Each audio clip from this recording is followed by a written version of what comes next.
איך אני כעת במשעול ההווה, כילד ההולך לו לאיבוד,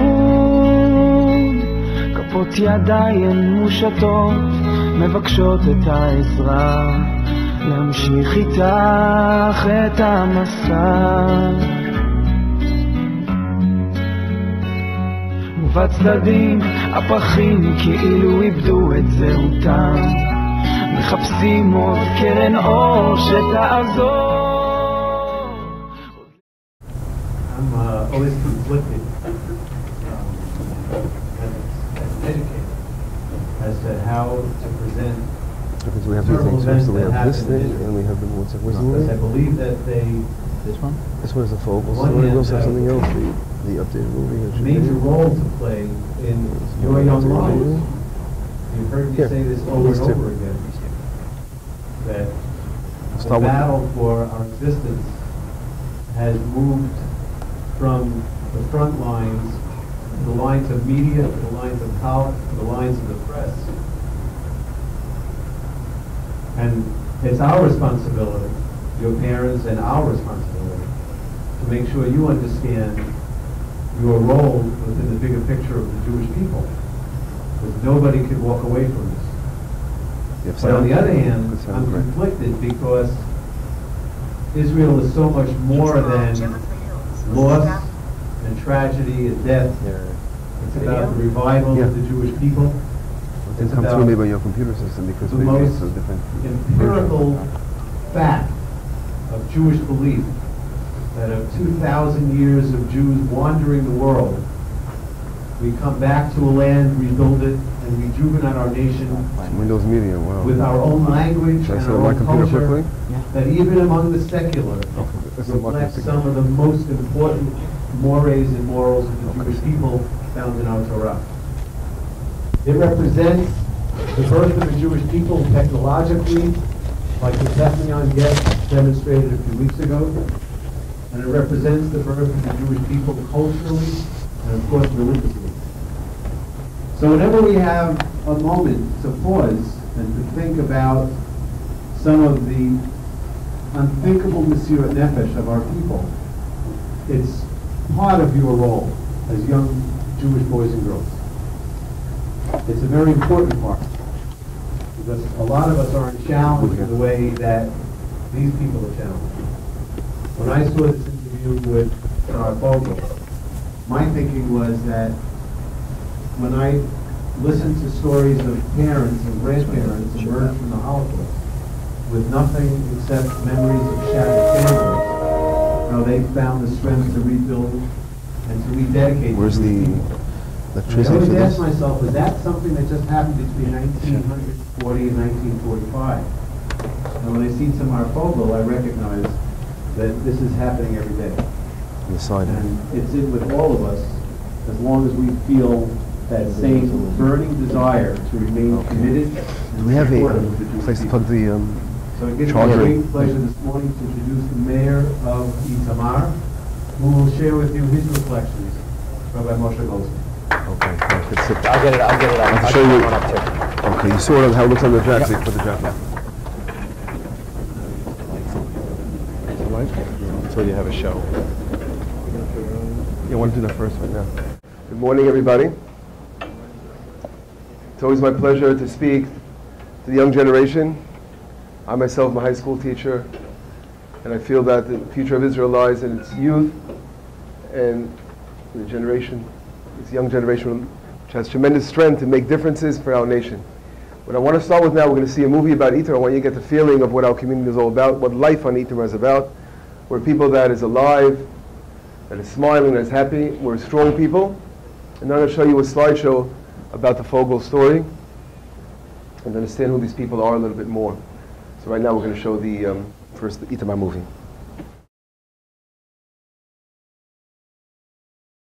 We're going to have a slideshow now, explain to you exactly what happened on the Fogel, the night of the Shabba Massacre. But before I do so, I want to say a few words about myself personally. When I was around 6 years old at the time, and we used to spend our summers in the Catskill Mountains. Did you ever hear of it? I'm sure you did.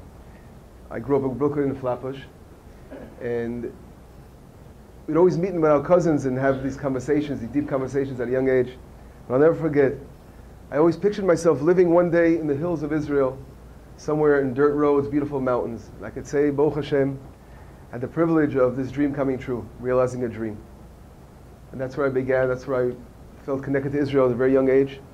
When I would learn in yeshiva and study in high school, learn about Avraham Avinu, Avotenu, our forefathers, about Yehoshua coming to Israel with Am Yisrael. These things gave me the strength to want to return and see these beautiful places of Am Yisrael and be part of that. So we have to, I think, take very seriously what we learn about. It can really make a difference in our lives later on. When I made Aliyah in 1985, my wife and I, as a matter of fact, studied together in Rambam Yeshiva when we were 12 years old. We knew each other. And then she went to Central, I went to TA, BTA, and BMT later on. I have a friend right now, he's here from BMT. He's been driving around and the entire week, taking off from work, helping me. It's amazing how our friends have come through and Am Yisrael has come through to allow the message of the folk of him to be heard throughout America now. And I see, of course, a Rambam student here, Michelle Harrison. I remember that last night, you're married today. But I want to, of course, let you know that we're simple people building the land of Israel. And it can be done, anyone can make a difference. If you really have the strength, the inner strength, you can do a lot to make a difference for Am Yisrael. Okay, let's start with the slideshow. We can shut the lights to make it a little easier to see. Next slide. You've all seen now a movie about Tamar, about the family. And here's a slide that we've all seen throughout the internet, on the news. I want to talk to you about a little bit more about a personal experience I have with the family. On the right is Udi Fogel. When I was in shul on Thursday night, I was learning Gemara with a Chavruta, and Rav Udi walks into shul and he's standing next to me. I found myself turning 3 times looking at him because I saw a light, a white light radiating from him. Not only that, he was talking to me. I saw him smile at me, but it was talking more of a spiritual conversation. We didn't say a word to each other, but just looking at me, smiling at me. I had no idea that I have to be running around America days later after the Shiva, telling about this amazing family and telling about their dream, what they dreamt to do in Israel. I don't feel suitable for this task. But here I am now, and I have to try to portray to you their message. The next slide, I'm sorry, you want to go back to the other one if you can? Oh, okay. Next, of course, Hadass, and Yoav, and Elad, and Ruti. This family is an amazing family that we're living in Gush Katif, in Nitzarim. If you know what that is, right, I'm sure. And they were thrown out together with 8,000 Jews out of their homes. And all they wanted to do was build the land of Israel. That's all they wanted to do. Rav Udi was an army officer as well, an educator. They moved to Itamar after they were thrown out of Gush Katif. They stopped by in Ariel for a little while. They were only living on Itamar for 2 years. They were so well loved. Amazing family. Everyone you hear just has good things to say about this amazing family. The father, he was a teacher. But every time he had a little extra money, he would give tzedakah to the Gemach on Itamar to help out families in need. And this I heard only a day before I left. My friend who was in charge of the Gemach told me what he would do quietly. Something called Matan Beseter, giving something without knowing who gave it. He would give a check. The family itself, Chaim Fogel, which I know many years is Udi's father, Udi's father, is a builder of Israel. He's involved in an organization called Amanah, which works day and night to try to make a difference for Am Yisrael in Israel. Ruti, she comes from an amazing family of a father, Rabbi Yishai, is a great Talmid Chacham, a great rabbi. When I went to pay a Shiva call and talking to the family, they give you strength. What can you say to parents that this thing happened? But just like you receive strength from Tamal, this is an amazing family, which gives tremendous strength just to talk about, to talk with them, to be next to them. The next slide.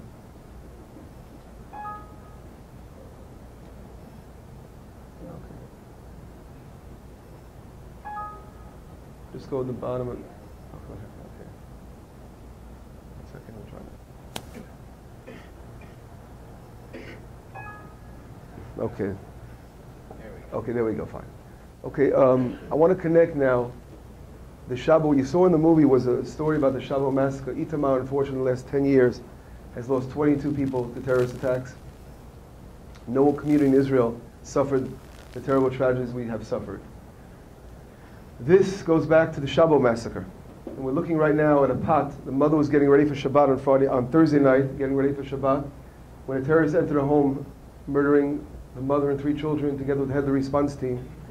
And inside, you see the dough rising inside the pot, getting ready for Shabbat. Unfortunately, I was on the scene that terrible night as well. Can't describe to you the nightmare.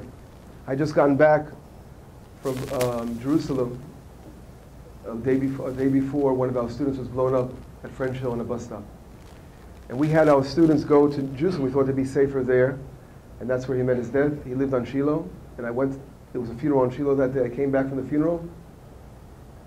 And I was like blown away, of course, what happened. I couldn't stand up even. I promised my little son Ephraim that I'd make him a campfire. He was a little child, and I said, what can I say? Can I say no to a child? Yes. Does he know what really went on? And I decided to make him supper outside. At that moment, my son, Yosef, who was 12 years old at the time, comes back from escorting one of the Shabba boys from a clubhouse. The Shabba boy went home to be murdered by a terrorist. My son came home to my house. He came to my porch, and we immediately heard a banging noise. And my son said, Abba, don't you hear shots being fired? I said, no, someone's banging. He said, no, these are shots. And I said, Yosef, you're right. Quickly take Ephraim to the house. I ran down the road, which is very close to my house, a few minutes away. In that moment, I was yelled. A friend of mine started yelling at me, take cover, there's a terrorist here. I jumped behind a garbage dumpster. At that moment, finding out what's going on, we were talking to the neighbors. They said, Yosef Twito, one of our response team, the head of the response team, was just here a minute ago. He disappeared. At that moment, we started yelling his name, Yosef, Yosef. He wasn't answering. We decided to make a lunge towards the house, and then we found him on the stairs with a bullet in his head. We looked through the window, we saw children slaughtered in the house. At that moment, the terrorists opened fire on us. And thank God, we were okay. The house began, and the crossfire began to go in flames. Our response team surrounded the house, and the army joined us. Eventually, the terrorist was killed, but not before he murdered the mother and 3 children and the head of the response team. A response to this terrible attack was to go on building. That's our response. And we started setting up a new neighborhood. Next slide. That's the house during the day. The day later, it looked like it was burnt down. Next slide. That was our response. We set up a new neighborhood in the southern tip, right where the terrorists attacked, right across from the Shabba house. This neighborhood was finished just about 2 years ago, and the Fogels moved into one of these houses. Next slide. One more. Okay, right now we're looking at the village of Awalta below. This village we read about just a week before last, Parshat Shmini. We read about Itamar and Elazar, the sons of Aaron HaKohen. They are buried in this village below. The 70 elders of Israel are also buried in this village below. From this village, the terrorists came to murder the Fogel family. Next slide. One more, and one more. Right now we're looking at the exact spot. They crossed over the fence. They climbed over the fence over here. You see the Jeep. We have a fence that's electric. Automatic signals are sent to a control panel in the community. And from there, a Jeep is sent to find out what was going on. Unfortunately, it was a very misty, cloudy day, rainy, muddy, and the road is washed out. As you can see, it's a dirt road. The guard did not see anything. He returned to the gate of the community, the entrance, and the terrorists quickly made their way into the forest. The next slide. One more. That's a picture of the forest they made their way to. One more. From there, from that, okay, it's the Fogel house. They made their way to the Fogel house. One more. Okay. Before they got to the Fogel house, they went into a neighboring house. The neighbor wasn't home, miraculously. He went away for Shabbat with his family. He's the son of the Rabbi of Itamar, Rabbi Natan Chaim. The terrorists were very, very patiently waiting in the house. They stole his rifle. And then they were looking at the Fogel house. They were listening to the Zmirot, the songs that were being sung in the house of the Fogel house. The 7th grade girls were having Oneg Shabbat with the family at the Fogels. And they waited very patiently till they left. It was around 9:05 again when they entered. Only at 10:15, the Oneg Shabbat was over. And Tamar, who you saw the video about right now, left with her friends to a neighboring house to escort her friends home. She ended up being delayed in the neighboring house. In the meantime, the terrorists entered the home, they locked the door from the inside, and they began to murder the family. Next slide. If you look over there by the air conditioner, there's a window. After they finished murdering the children and the parents, they opened the window, they ran out the window, stepping on boys that were sleeping, that were under the blankets. A miracle they weren't woken up, they didn't feel anything. The terrorists stepped on them, they didn't feel anything. They ran out behind the white shed and escaped. At 11:05, they left the community. At that time, no one knew what was going on at that moment. Tamar, at 12:30, she comes home. She can't get into her house. She's very afraid. She looks through the window. She noticed there are mud tracks leading to the back room. Bedrooms. She returns to a neighbor frightened. She says, please come back with me, I'm afraid. He comes back, the neighbor, with a rifle. They try to get in. They wake the boys up on the couch. And at that moment, he says, why don't you go in the bedroom? I'm sure your parents fell asleep. They probably locked the door. And she walks in. She finds her parents murdered. And that's how Tamar found out about it. She runs outside screaming. The neighbors woke up. My friend comes out of the house, shoots in the air. And that's when I found out what was going on. I still remember the response team. At 5 to 1 in the morning, my phone goes off. My wife tells me, Moshe, your phone's going off right now. I listen. I hear that there are shots being fired. Quickly report to the Shushan house. From my house to the Fogel house, only about a 5-minute walk. I get there quickly. I tell my wife to lock the door. Don't tell the children. Just lock the door. I don't want them to be nervous. I run out. I meet our friends. I get to the Fogel house. He comes out. He starts telling me what's going on inside. I close my eyes. I don't want to look. It wasn't over at that point. We continued to run from house to house to make sure that, God forbid, they didn't go further in other homes. It took us a couple of hours to fully cover the entire community and make sure that everyone else was okay. That was my personal experience that evening. Of course, it just began. It was one long day. We had meetings with the response team later on. And I'll show you one more slide here first. Go on a little bit more. Looking at the Fogel home again from a different view, one more. If you look at that sign, the community put up a sign wishing Mazel Tov to the family just a few months ago when Hadass was born. Mishpachat Fogel Mazal Tov, Loladat Habat Hadass. Mazel Tov on the birth of Hadass from the Itamar family. This still remains on the door. Next slide. That's the laundry the mother was getting ready. Next slide. One more. Right now we're looking at our response team fighters. Some of them, everyone was completely broken, broke down, crying, hysterical. To see a rabbi that they knew so well. These boys learned with this Rabbi Udi. And they knew him very well. They were his neighbors. Many of the response team lived on that new block. This young couples moving into Itamar. They're building new homes. Many of them on that same block as the Fogel family. And I can't describe to you the difficulty of sitting down with them, trying to keep them strong. We had a psychologist come and sit down on Sunday night after the funeral to talk to our response team. Next slide. And then we had as well many army personnel from Israel. The Israeli army visited us. We had here the general, Mizrahi. He's the head of the General of Central Command, discussing how we can improve our security. The people wanted to ask questions to find out what the army is going to do to help protect Itamar, what they should do. Next one. Here's another picture of our response team members. Okay, one more. Okay, and here's again our youth. The question is, how do our youth feel and how do they go on? And our response was, we're going to set up a new neighborhood, which was started by our youth. They began this new neighborhood, a new outpost. Right outside our fence, they began to set up a new neighborhood. And that was the response. Go on. Right over here, if you look at the hill where they came from, right over the fence, that's where we have now. If you come to visit Itamar, you will see a new neighborhood set up in memory of the Fogels. Okay, go on. See a couple more pictures. One more. One more. Right now here we're building, now we're preparing a piece of land for caravans we're going to bring down for our new neighborhood. Okay, that's where the actual spot is, that new outpost. And I want to show you this picture here. What we're looking at, a new family that moved in the day after the massacre. The spirit of the people of Itamar, the people that love Israel, is never broken. Rav Udi Fogel was the absorption administrator of Itamar. He was in charge of absorption, new families that want to move in. He would find new families, he would contact them, he would show them around the community. And here, a family that he was working on recently decided they're not going to wait anymore, they're moving in the next day. The same day as his funeral, the evening they moved in. And here's a picture. Okay, this was Kevi Yosef.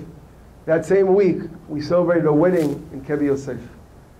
Of course, it started about 1 o'clock in the morning, but we took our community, we had a few bus loads. The Army escorted us very nicely, and we had a wedding in our community in Kev Yosef. Next picture.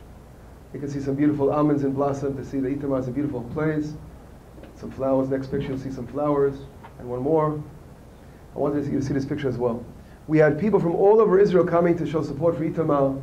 And here's a lady from Tel Aviv, from Herzliya Pituach, if you know what that is. It's not such a right-wing town, put it that way. But she says on her shirt, Kulanu min Nachalim, we are all min Nachalim. It shows what Achdut's all about. Okay, thank you for that. I want to say a few words about, again, the message of the Fogel family. The Fogel family is a family that cannot be looked at as a personal story, personal tragedy. It is a tragedy of all Am Yisrael. The entire nation of Israel is crying, is broken from what happened. And the question is, we must use this terrible tragedy in order to improve ourselves, to make ourselves better, to begin to act on behalf of Israel. That's what they wanted. That's what the dream was about. These people represent everyone that is sitting in this room, as I mentioned before. And that's what they want from us. That is the message I got from Rabbi Fogel that night I saw him, the last night I saw him. I didn't know what he was telling me. But only afterwards I realized how great these people are, that they have literally caused a shockwave, a tsunami for every Jew in the world to hear their story and know what they're doing, why they're there, what are they doing in Israel, why they're building the land. They're building the land for our future. Our nation has to strive forward and go on with redemption. We don't just read about from leaving, of course, slavery in Egypt and coming to our Geula, our redemption, but Pesach. We're going to celebrate Pesach. We're going to say, L'shana haba b'Yerushalayim. But we can make it happen now if we really work hard. My message to every one of you students here, wonderful high school guys and girls, is that you think about your future in Israel. You think about what you can do for your nation. And right now, you can do so much for Itamar and places like Itamar in Israel. You have a lot of strength. We need every one of you. Every one of you is a gem for us. And we need you to join our community, be part of Itamar and part of Israel. Right now, you can join Itamar's support group on Facebook. I'm sure you all know what Facebook is, right? I'm not such a good Facebook person, but even that, joining Facebook and saying, we support Itamar, just putting a check on that, we can get thousands of supporters that love Israel. And we can show the world that Itamar is the center of Israel, and it's going to be an important city of Israel one day. Thank you.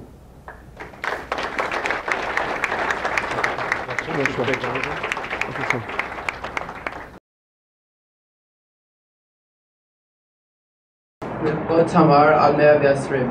אנחנו תלמידים בישיבה תיכונית מאמריקה רוצים להגיד לך ולאחיך כמה אנחנו מצטערים על האסון שקרה למשפחותיכם. אנחנו רוצים שתדעו שהתפילות שלנו, המחשבות שלנו והתקוות שלנו הן איתכם.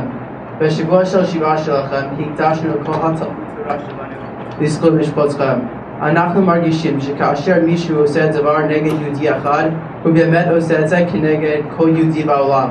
אף על פי שאנחנו גרים בארצות הברית, אי אפשר לבוא בצד מבלי לעשות כלום כאשר משהו כזה קורה. משום כך, כל אחד מאיתנו בבית ספר רוצה לעשות משהו לעזור. התחלנו עם התפילות והלימודים לזכות משפחותיכם, ועכשיו אנחנו גם כן לומדים לשם סיום הש"ס לזכות משפחותיכם שיערך בעזרת השם יום הזיכרון. יהי רצון שישמע רק בשורות טובות בעתיד. תלמידי ישיבת בית יוסף על שם פישר.